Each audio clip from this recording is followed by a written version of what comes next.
Muy bien, vamos a empezar. Si recuerdan, la semana pasada, el domingo, el pastor nos compartió acerca de una parábola. ¿Se acuerdan qué parábola era? La parábola del sembrador, una parábola muy conocida, muy famosa. Y vamos a retomar donde se quedó el pastor la semana pasada, en el libro de Marcos, en el capítulo 4, y vamos a seguir con lo que Jesús siguió enseñando en ese mismo momento. Pero mientras encuentras tu pasaje en Marcos 4, 21, te voy a contar algo que me sucedió hace unos 3 o 4 años. Estaba yo con donde trabajaba, teníamos ahí con los compañeros de trabajo un pequeño grupo de ciclismo y hacíamos bicicleta de montaña, y a veces saliendo del trabajo a las 7, 8 de la noche, agarrábamos nuestras bicicletas, nos poníamos todo nuestro equipo, todas nuestra agua y todo, nos disfrazábamos y agarrábamos nuestras bicicletas y nos íbamos al monte, a unas pistas que hay ahí trazadas ya, algunas por allá por el Centenario. En esa ocasión fuimos para allá, para el Centenario, porque ahí hay muchas pistas donde puedes ir a hacer ese tipo de bicicleta, de ciclismo. Entonces, obviamente, pues todos llevábamos nuestras lámparas, unas lámparas especiales para la bicicleta, pues porque ya era de noche y era pues prácticamente el único tiempo que teníamos para hacer ese deporte. Y entonces, pues ahí íbamos y llegamos hasta allá, subimos toda la montaña en bicicleta, y después, pues todo lo que sube, pues tiene que bajar. Entonces, íbamos de bajada y le estoy hablando que es un sendero de 30 centímetros de ancho, y de un lado hay cardones, del otro hay piedras con chollas, y nada más hay el caminito de 30 centímetros, y no es una línea recta, ¿sí? Y va de bajada y va así, ¿no? Fum, fum. Entonces, se pone muy divertido, se pone muy interesante, y pues tienes que estar a las vivas. Yo traía una lámpara nueva que me acababa de comprar, ¿sí? Que alumbraba impresionante. O sea, era así, era un reflector. Dije, no, pues con esto ya la armé, no me va a pasar absolutamente nada. Aparte traigo mi casco, traigo mi superbici, todo está en orden. Iba yo bajando la cuesta esa, a unos 50 kilómetros por hora, y de pronto se me apaga la luz. Era una de esas noches donde no había luna, ¿sí? Nada, o sea, oscuro como la boca del lobo, así. De repente me quedé ciego, así, a oscuras. Dije, no, o sea, me vi incrustado en una cholla, con la cabeza rota. Gracias a Dios no me pasó nada, alcancé a frenar y me agarré ahí y no me pasó nada. Pero créanme que sentí una cosa espantosa, o sea, que se te apague la luz en medio de la oscuridad de la noche y a esa velocidad, se siente horrible. ¿Y por qué les estoy contando esto? Ahorita van a ver por qué. Porque cuando Jesús terminó de narrar esta parábola del sembrador, empezó a hablar de la luz, ¿sí? Y después continuó, después de hablar de la luz en un par de versículos, después continuó con el mismo tema de las semillas, de la agricultura, y nos dio Dios 2 parábolas más, ¿sí? Entonces vamos a ver lo que nos dijo Jesús ahí en el texto de Marcos 4, 21 al 34. ¿Ya lo tienen? También les dijo: ¿acaso se trae una luz para ponerla debajo del almud o debajo de la cama? ¿No es para ponerla en el candelero? Porque no hay nada oculto que no haya de ser manifestado, ni escondido que no haya de salir a la luz. Si alguno tiene oídos para oír, oiga. Les dijo también: mirad lo que oís, porque con la medida con que medís os será medido, y aún se os añadirá a vosotros los que oís. Porque al que tiene se le dará, y al que no tiene, aún lo que tiene se le quitará. Decía además: así es el reino de Dios. Como cuando un hombre echa semilla en la tierra, y duerme y se levanta de noche y de día, y la semilla brota y crece sin que él sepa cómo. Porque de suyo lleva fruto la tierra, primero hierba, luego espiga, después grano lleno en la espiga. Y cuando el fruto está maduro, enseguida se mete la hoz porque la siega ha llegado. Decía también: ¿a qué haremos semejante el reino de Dios? ¿O con qué parábola lo compararemos? Es como el grano de mostaza, que cuando se siembra en la tierra es la más pequeña de todas las semillas que hay en la tierra, pero después de sembrado crece y se hace la mayor de todas las hortalizas y echa grandes ramas, de tal manera que las aves del cielo pueden morar bajo su sombra. Con muchas parábolas como estas les hablaba la palabra conforme a lo que podían oír, y sin palabras no les hablaba, aunque a sus discípulos en particular les declaraba todo. Fíjense, Jesús empieza este pasaje con una pregunta retórica, una pregunta pues que tiene una respuesta obvia. Dice: ¿acaso se trae una luz para ponerla debajo de un almud o debajo de la cama? O sea, la respuesta es obvio, no. ¿No es para ponerla en el candelero? Pues claro que sí, ¿no? Antes, me imagino, pues se usaban las velas, ¿sí? O se usaban las lámparas de aceite. Y pues lo que está diciendo Jesús es: no traemos una lámpara y la escondemos, sino que más bien la ponemos en alto, la ponemos por ahí para que alumbre, ¿no? Y podamos ver lo que estamos haciendo. Antes de ponernos a explicar un poquito más, déjame contarte esa palabrita rara que encontramos ahí, almud, ¿qué significa? ¿Sí? Esa palabra era una medida que ellos tenían en aquella época, ¿sí? Era una unidad de medida, pero también era una especie como de cajita, así como de cajón de madera, en el que pues medían, por ejemplo, semillas y este tipo de cosas. Entonces, imagínate que iban al mercado y pues le decían: ay, por favor, un almud de lentejas, ¿sí? Un almud de frijoles, por favor. Y entonces así era como tomaban sus medidas, ¿sí? Es como ahorita nosotros decir 1 kilo, pero ellos tenían algo físico con que poderlo medir, ¿sí? Una cosa así, y era muy común en las casas de aquella época. Eso es el almud. Entonces Jesús dice: pues no traemos una lámpara y la escondemos allá abajo de ese cajón de madera, ¿sí? O abajo de la cama. Pero ¿qué tiene que ver esto con nosotros? ¿Qué estaba queriendo decir Jesús? Déjame leerte algunos versículos para que podamos entender mejor la idea de lo que Jesús está diciendo. En Juan 3:19, te lo voy a leer, 19 y 20, dice: y esta es la condenación, que la luz vino al mundo y los hombres amaron más las tinieblas que la luz, porque sus obras eran malas. Porque todo aquel que hace lo malo aborrece la luz y no viene a la luz para que sus obras no sean reprendidas. Generalmente nos da miedo la oscuridad, ¿no? A los niños normalmente pues les apagas la luz y ya están así como que dicen: ay, tengo miedo. Pero en realidad a muchas personas nos da mucho más miedo la luz. Sobre todo, déjame explicarte, sobre todo a ser expuestos a la verdad, ¿sí? A ser expuestos a la realidad de las cosas, porque eso es lo que hace la luz. La luz hace manifiestas las cosas, la luz alumbra lo que está oscuro y nos hace ver tal y como somos. Y a veces nos da miedo que la gente nos vea como somos en realidad, ¿sí? Y que descubran, por ejemplo, nuestras intenciones, que descubran nuestros pensamientos, ¿sí? Si alguien de repente pudiera leer nuestra mente, obviamente Dios puede leer nuestra mente, pero si algunas de las personas pudieran leer nuestra mente, o sea, ¿cómo andaríamos, no? Híjole, acabo de pensar algo horrible. Ay, sí, ¿andaríamos así? Nos da miedo que descubran a veces lo que hacemos en secreto, nuestros pecados. ¿Te acuerdas qué cosa fue lo primero que hizo Adán y Eva cuando pecaron contra Dios, cuando lo desobedecieron? Dice que se escondieron, ¿sí? Porque tuvieron miedo. Se escondieron. Vivimos, no sé si están de acuerdo conmigo, pero vivimos en un mundo de oscuridad. Vivimos en un mundo donde ya la decadencia va realmente de mal en peor, ¿sí?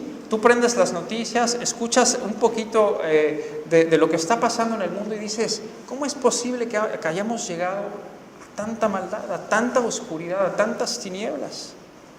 Y la realidad es que al mundo no le interesa reconciliarse con Dios.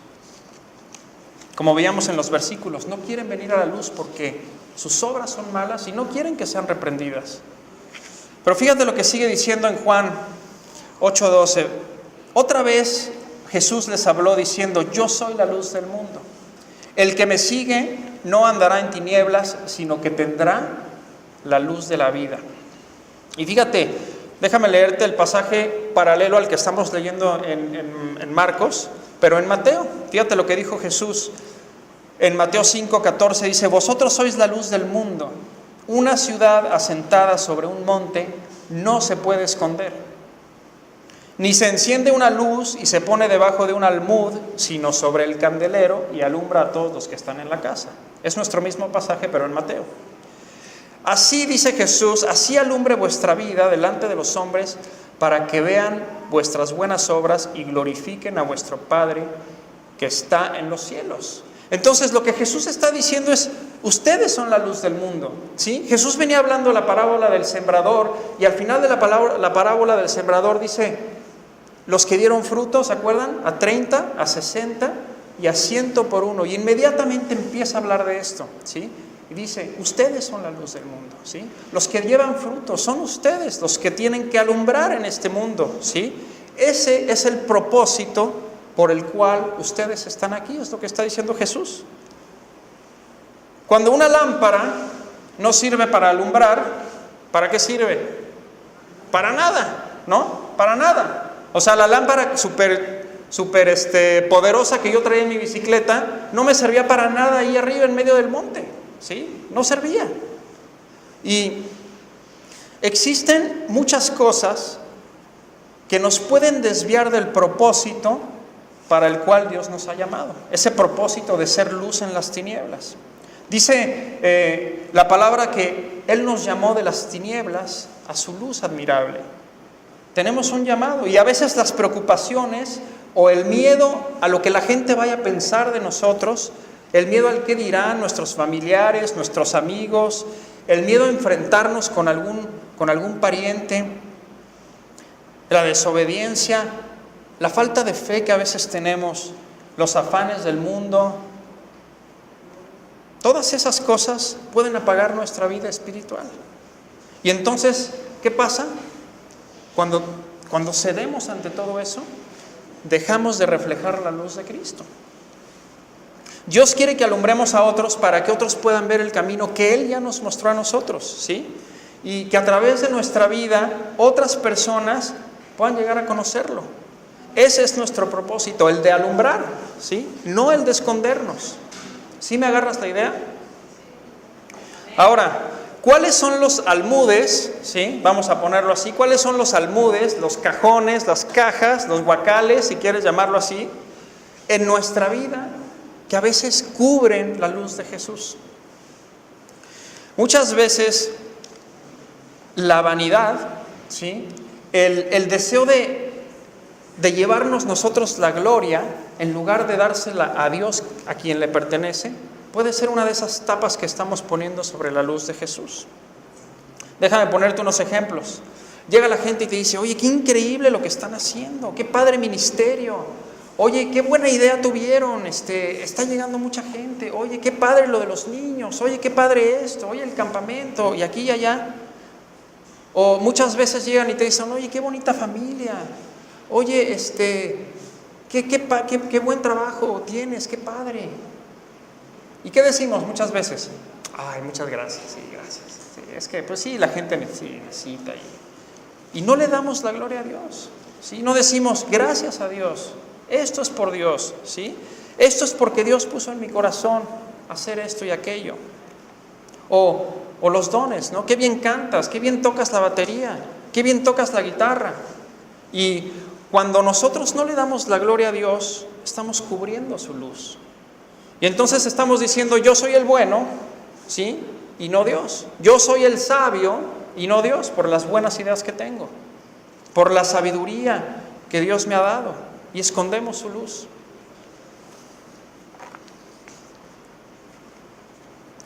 Dice la palabra de Dios que antes estábamos muertos en nuestros delitos y pecados.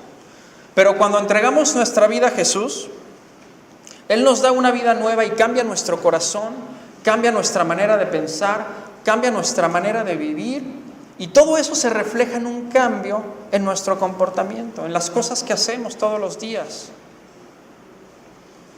Pero a veces, ¿sabes que nos da miedo sentirnos expuestos o nos da miedo que la gente sepa de nuestro pasado, que la gente sepa lo que llegamos a hacer en el pasado? Y nos da vergüenza a lo mejor, tendemos a esconder a veces aquellas cosas que Dios ha cambiado en nuestra vida, ¿sí? Que ahorita la gente puede ver y la gente llega y te conoce y ve una persona que ama a Dios, una persona que lo sigue, que se esfuerza, que lo sigue. Y a veces no dejamos ver nuestro testimonio atrás. ¿Qué es lo que Dios cambió en mi vida? ¿De dónde me sacó Dios? Porque tenemos temor a que vean nuestra debilidad, o tal vez por vergüenza. Y ahí le estamos diciendo a la gente, ¿saben qué mensaje le estamos dando? Yo soy el fuerte, ¿sí? Yo soy el fuerte y no Dios. Otro de esos almudes es el guardar la apariencia, guardar las apariencias, o un falso entendimiento de lo que es guardar tu testimonio, ¿sí? Es que la gente tenga una buena imagen de quién soy, que la gente pueda ver una persona, ¿sí? En lugar de que tengan una buena imagen de Dios. Y esto fue lo que hizo el rey Saúl, no sé si recuerdas, el primer rey de Israel. Este fue uno de sus problemas en los que más reincidía. No le gustaba que la gente se enterara de lo que él hacía mal, ¿sí? Entonces le decía al profeta Samuel, oye, sí, mira, ya me arrepentí, ya le pedí perdón a Dios, pero por favor no le digas al pueblo nada, que nadie se entere, porque entonces van a pensar que yo soy tremendo, soy terrible. ¿Qué van a pensar de mí? Cuando en contrario, ¿te acuerdas del rey David? Que tal vez cometió pecados, si tú quieres, más graves que los que cometió Saúl. Pero él decía, Señor, que no seas tú el que salga afectado, ¿sí? Que tu justicia no sea quebrantada, sino que sea yo, Señor. Y tenía un corazón en el cual reconocía quién era Dios y reconocía él su posición.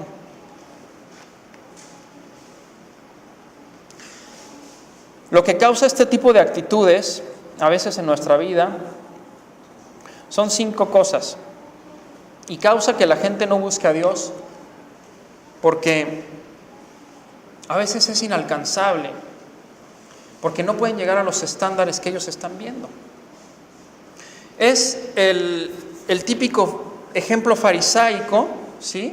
O los perfectos, o los que pretenden tener una imagen que realmente no es, y entonces la gente se desanima porque dice, no, pues es que el cristianismo realmente entonces no es para mí. O sea, pues todos son perfectos, nadie se equivoca, han tenido vidas perfectas siempre. No, pues yo no soy así. No se identifican con nosotros, ¿sí? Y entonces eso los aleja de buscar a Dios, ¿sí? ¿Se acuerdan de aquella historia que contó Jesús del fariseo y el publicano? Y el fariseo decía, gracias, Señor, porque no soy como esos pecadores publicanos horribles. Y el publicano decía, Señor, te necesito, perdóname, sé propicio a mí. Y muchas veces tenemos la actitud del fariseo, ¿sí? Y ponemos nuestra fachada como si toda la vida hubiéramos sido perfectos, y no es así. Otros pueden luchar toda la vida en sus fuerzas para llegar a ser aceptados delante de Dios, porque están viendo esas fachadas en nuestra vida. Y están luchando para poder alcanzarlo y luchando, pero realmente no lo pueden alcanzar. Otros se dan cuenta de la hipocresía y tampoco regresan, ¿no? Rechazan el evangelio porque ven puros hipócritas. A veces permitimos que la gente nos admire y que quiera ser como nosotros, pero no como Cristo.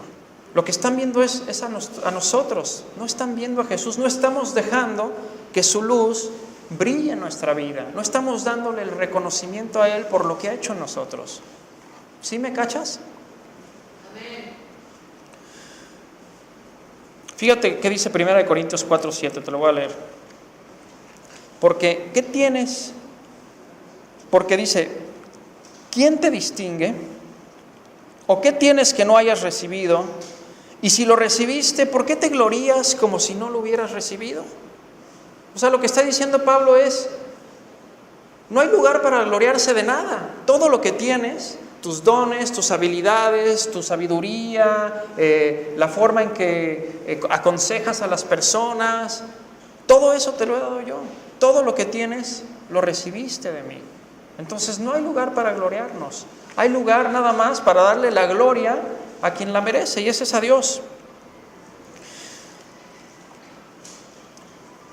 Tú no sabes cuántas personas tal vez estén pasando por las mismas cosas o los mismos problemas por los que tú pasaste tal vez hace años.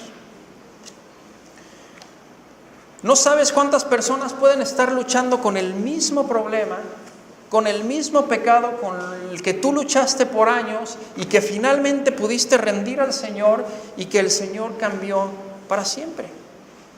Pero si no lo dejamos ver, ¿cómo se va a poder identificar la gente con nosotros? ¿Cómo se va a poder identificar la gente con ese Jesús que redime, que salva, que libera? Dios quiere usar todo lo que Él te ha dado, toda la historia que has tenido con Dios, la manera en cómo Él ha hablado contigo, la manera en cómo Él ha cambiado tu corazón, la manera en cómo Él ha cambiado lo que antes eras. Todo eso lo quiere usar Dios para que alumbremos a otros que vienen atrás. Tal vez tú te sientas a oscuras, tal vez todo a tu alrededor ahorita está en tinieblas y no sabes a dónde ir. No sabes a dónde ir, estás confundido, no sabes qué decisiones tomar, te da miedo acercarte a Dios porque tienes miedo de que tal vez pues, te rechace, porque te sientes mal, te sientes sucio, no te sientes digno. Te has estado escondiendo de Dios, has estado acallando su llamado, ¿sí? Y hay una lucha en ti que no te permite acercarte a Dios. Déjame leerte lo que dice el versículo 22 ahí de nuestro pasaje.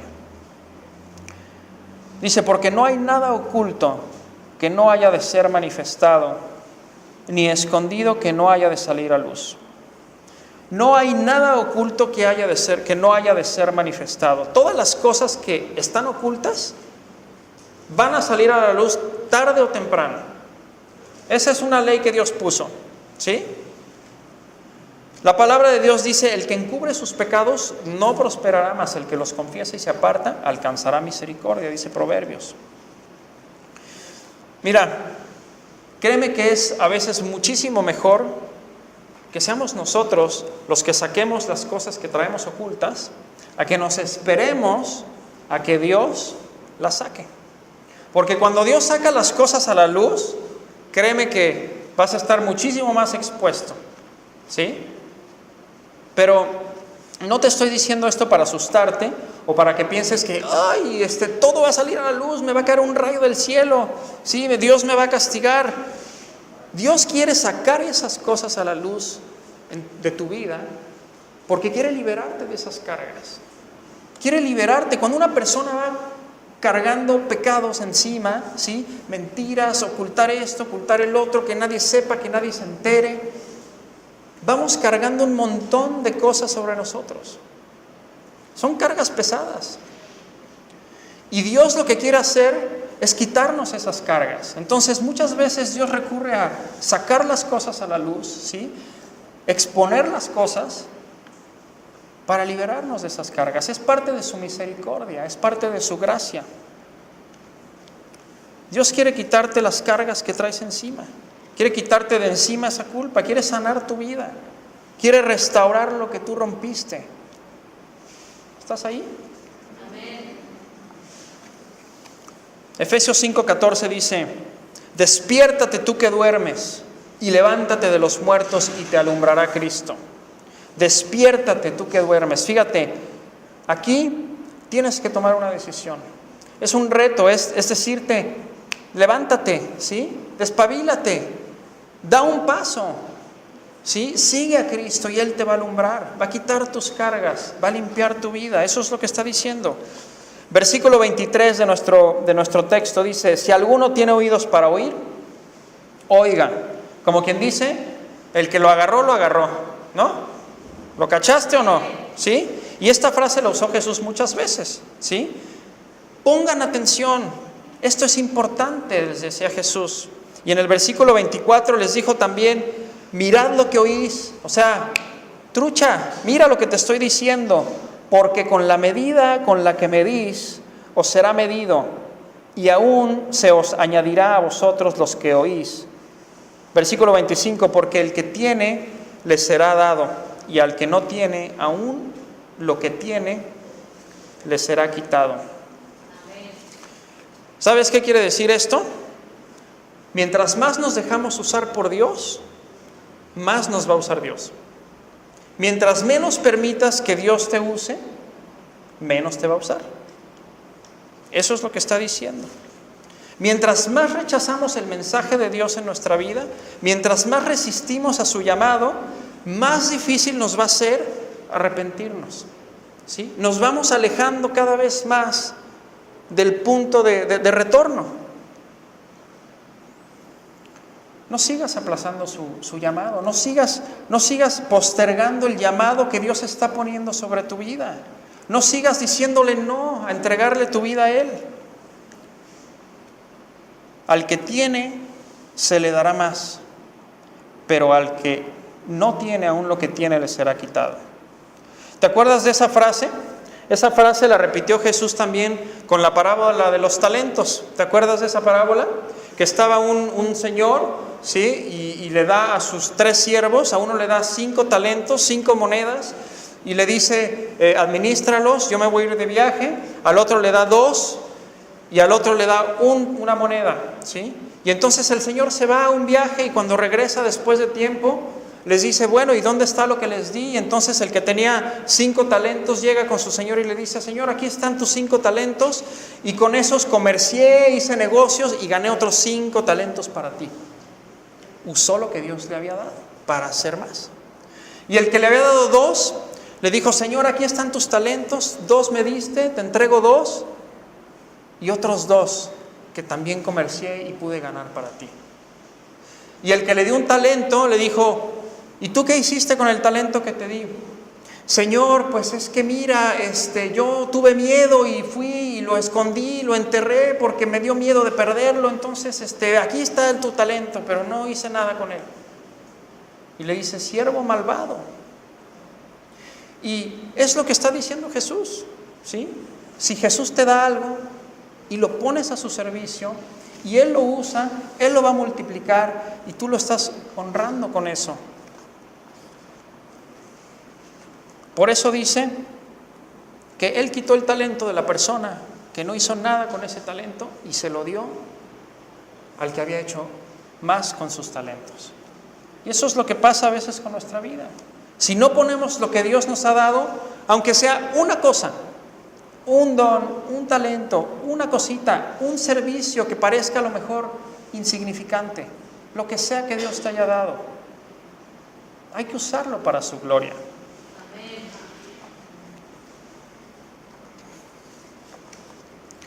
Después Jesús sigue hablando y nos presenta 2 parábolas. La parábola del crecimiento de la semilla, el versículo 26, fíjate lo que dice. Decía además: así es el reino de Dios, como cuando un hombre echa semilla en la tierra y duerme y se levanta de noche y de día, y la semilla brota y crece sin que él sepa cómo. Porque de suyo lleva fruto la tierra, primero hierba, luego espiga, después grano lleno en la espiga. Y cuando el fruto está maduro, enseguida se mete la hoz, porque la siega ha llegado, la hora de la cosecha. En esta parábola podemos aprender algunas cosas, y una de ellas es que hay tiempo para todo. El crecimiento de la vida espiritual, Jesús la está comparando aquí con el proceso del crecimiento de una plantita, ¿sí?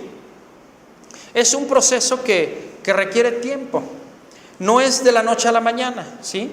Y aparte, no todas las plantitas, incluso de la misma semilla, crecen al mismo tiempo. Una vez me puse a hacer un experimento en la casa con los niños y dijimos, sí, vamos a poner a germinar unas lentejas porque son súper saludables y esto y aquello. Entonces agarramos una charolita y le pusimos las lentejas allí, le pusimos agüita para que estuvieran mojadas y que brotaran y empezaran a germinar. Y ahí estuve allí, que la luz y midiéndoles el agua y así, las trataba yo así súper para que salieran los germinados, ¿no? Y ahí estaba yo y de repente ya empezaba a brotar una semillita y todos felices, ya brotó la semillita, sí, y había otra, y ahí vienen las otras y así, y al cabo de una semana o dos ya se veían unas ramitas así de este tamaño, otras se veían más chiquitas, otras apenas venían atrás saliendo y otras todavía no habían salido, todas estaban así como disparejas, ¿sí? Y es lo mismo con la vida de nosotros. No todos crecemos al mismo ritmo, ¿sí? A veces vemos personas que nos inspiran y cuando los vemos como ese árbol de Salmo 1. ¿Te acuerdas ese árbol que habla el Salmo 1? Que es como un árbol que es plantado junto a las corrientes de las aguas, que su hoja no cae y que cuando llega el tiempo da su fruto. ¿Sí se acuerdan? Gracias.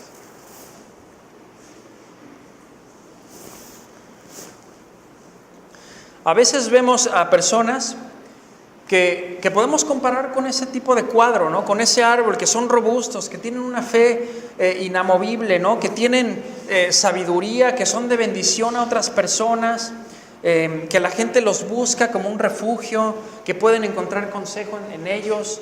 Y a veces decimos, no, pues yo quiero ser así, ¿no? Nos inspiran. Pero ese árbol que estamos viendo, esa vida que estamos viendo, es el resultado de mucho tiempo de estar plantado junto a las corrientes de las aguas. O sea, no es automático. ¿Estás de acuerdo? Junto a la palabra de Dios. Estar clavado en la palabra de Dios, estar buscando a Dios, permaneciendo en Él. ¿Sí? Lo que está diciendo la parábola aquí es que nuestra responsabilidad como seguidores de Jesús es de compartir su mensaje con otros, ¿sí?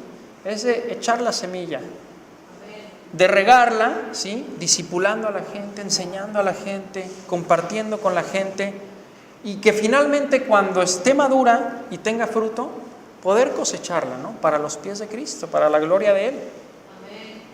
Pero el crecimiento no nos corresponde a nosotros. O sea, nosotros por más que le echemos agua a la planta y le gritemos y le digamos, crece planta ya, o sea, por favor, no va a crecer, ¿sí? Llegamos hasta un límite y Dios es el que produce después el crecimiento. Por eso dice que el joven, el hombre de la parábola, se acuesta y se levanta y sigue su vida, ¿no? Sigue su vida, sigue su curso. No puede hacer nada más.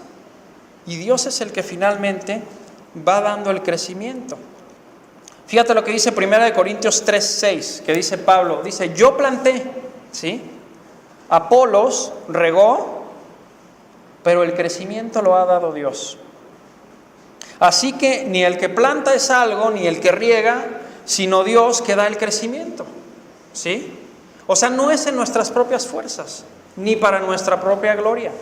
Nuestra labor en el reino de Dios es compartir su palabra con otros, pero finalmente el que da el crecimiento es Dios, porque Dios es el que convence a la gente.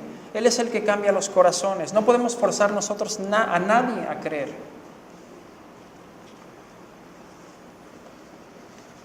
Después Jesús sigue hablando y nos da otra parábola, que también tiene que ver con las plantas, con las semillas. Dice el versículo 30.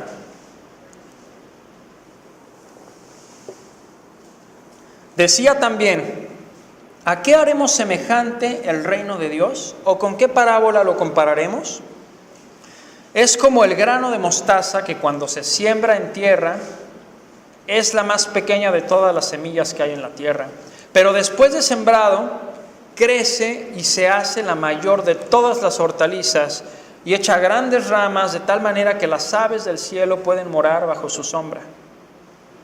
Con muchas parábolas como estas les hablaba la palabra conforme a lo que podían oír, y sin parábolas no les hablaba, aunque sus discípulos en particular les declaraba todo.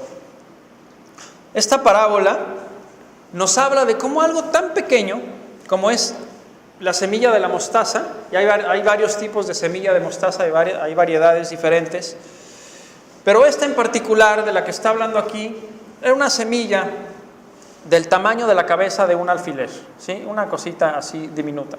Entonces, nos habla de cómo algo tan pequeño, ¿sí?, puede crear algo tan grande como el reino de Dios, ¿sí? ¿Cómo puede empezar algo tan grande de algo tan pequeño?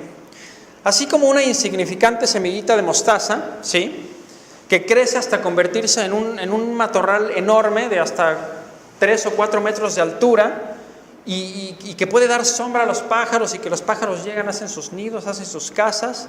Así como ese mismo cuadro, Dios toma nuestras vidas, ¿sí?, nuestras vidas insignificantes, rotas, desprotegidas, sin ningún valor, y las convierte por su gracia en una vida llena de propósito y de significado.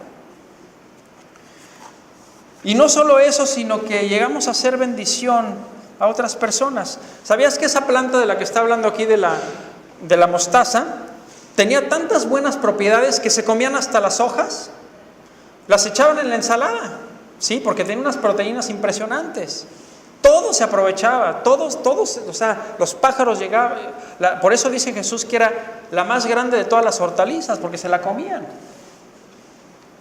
Hay cosas que tal vez a ti te parezcan insignificantes, pero que pueden tener un valor incalculable en el futuro. Las cosas que hacemos o que decimos tienen un valor eterno. Por ejemplo, los devocionales que hacemos aquí con los niños, ¿sí? Te ha tocado con tus hijos que llegan con su papelito, con su devocional a la casa, y ahí vienen los días, ¿no? 1, 2, 3, 4, 5, y tienen una pregunta y un versículo al día, ¿no? Y entonces ahí estás, y te sientas a lo mejor 5 minutos, a lo mejor a la hora de la comida sacas el papelito y les haces la pregunta a los niños, y les lees el versículo, y empieza una pequeña conversación. Y a lo mejor para ti solamente son 5 minutos, ¿sí?, al día. A lo mejor para ti pues es algo así que, pues, bueno, es para que se ganen su bibliopeso y puedan comprarse un chicle. Pero tú nunca sabes cómo esa pregunta o ese versículo puede llegar a cambiar el destino eterno de nuestros hijos. Cómo Dios puede llegar a usar esa semillita para hacer algo con nuestros hijos en el futuro. Un gesto de ayuda en algún momento que alguien necesite, una simple llamada telefónica, un correo electrónico, interceder por alguien en oración. Cosas que a lo mejor parecen insignificantes para nosotros o que nos llevan a lo mejor muy poquito tiempo. No sabemos, como el joven de ahí no sabía cómo crecía la semilla, no podemos explicar, ni a lo mejor en nuestra vida no vamos a poder saber lo que eso que hicimos o que dijimos en el pasado fue usado por Dios para hacer algo grande. ¿Cuántas veces no has escuchado testimonios de personas, grandes predicadores, que han compartido el mensaje a miles, o grandes escritores cristianos que han podido llegar a miles, a millones de personas, porque a lo mejor una maestra en su escuela dominical dijo algo que cambió su vida para siempre?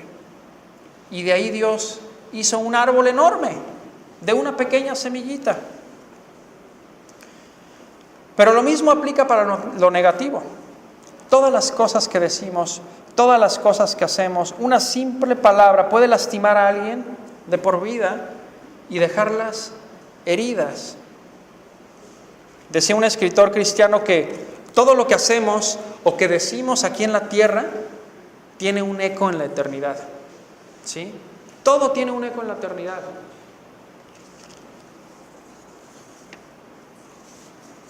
Y para terminar, quiero dejarte con un par de versículos y te invito a que te pongas de pie.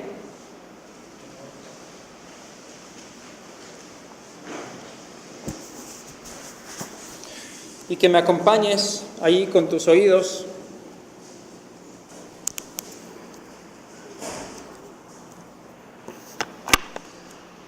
Te voy a leer 4 versículos. Segunda de Corintios 4, del 6 al 7 dice: porque Dios, que mandó que de las tinieblas resplandeciese la luz, es el que resplandeció en nuestros corazones para iluminación del conocimiento de la gloria de Dios en la faz de Jesucristo. Pero tenemos este tesoro en vasos de barro, para que la excelencia del poder sea de Dios y no de nosotros. Dice aquí Pablo, eso que te fue dado de Dios, esa luz que Él te dio, esa luz que resplandece en tu corazón, esos dones que Dios te ha dado, los ha puesto, es un tesoro que Dios ha puesto en un vaso de barro. Y esa es tu vida y esa es mi vida. Es un vaso frágil que no tiene ningún valor, pero lo que hay dentro, lo que Dios ha puesto adentro es lo que le da valor y es lo que Dios quiere usar para su gloria. Mateo 5:14 dice: vosotros sois la luz del mundo, una ciudad asentada sobre un monte no se puede esconder. Y luego dice Efesios 5:8: porque en otro tiempo erais tinieblas, mas ahora sois luz en el Señor, andad como hijos de luz. Filipenses dice: para que seáis irreprensibles y sencillos, como hijos de Dios, sin mancha en medio de una generación maligna y perversa, en medio de la cual resplandecéis como luminares en el mundo. Amén. Amén. Vamos a darle gracias a Dios y pedirle que Él haga su obra en nosotros, en cada una de nuestras vidas. Déjame orar por ti. Señor Jesús, te doy gracias por tu palabra, Señor. Porque tu palabra nos trae luz, Señor. Porque tu palabra, Señor, cambia nuestras vidas, Señor. Quiero poner en tus manos, Señor, a cada persona aquí en esta mañana, Señor, que ha escuchado tu palabra, Señor. Tú conoces la necesidad de cada corazón, Señor. Y yo te pido, Señor, que tú ilumines, Padre, la vida de cada persona aquí presente, Señor. Que ilumines lo más profundo de nuestros corazones, Señor. Y que tú hagas tu obra, Señor, en cada uno de nosotros. Que sea a ti la gloria, Señor. Que sea a ti la honra, Señor. En el nombre de Jesús. Amén.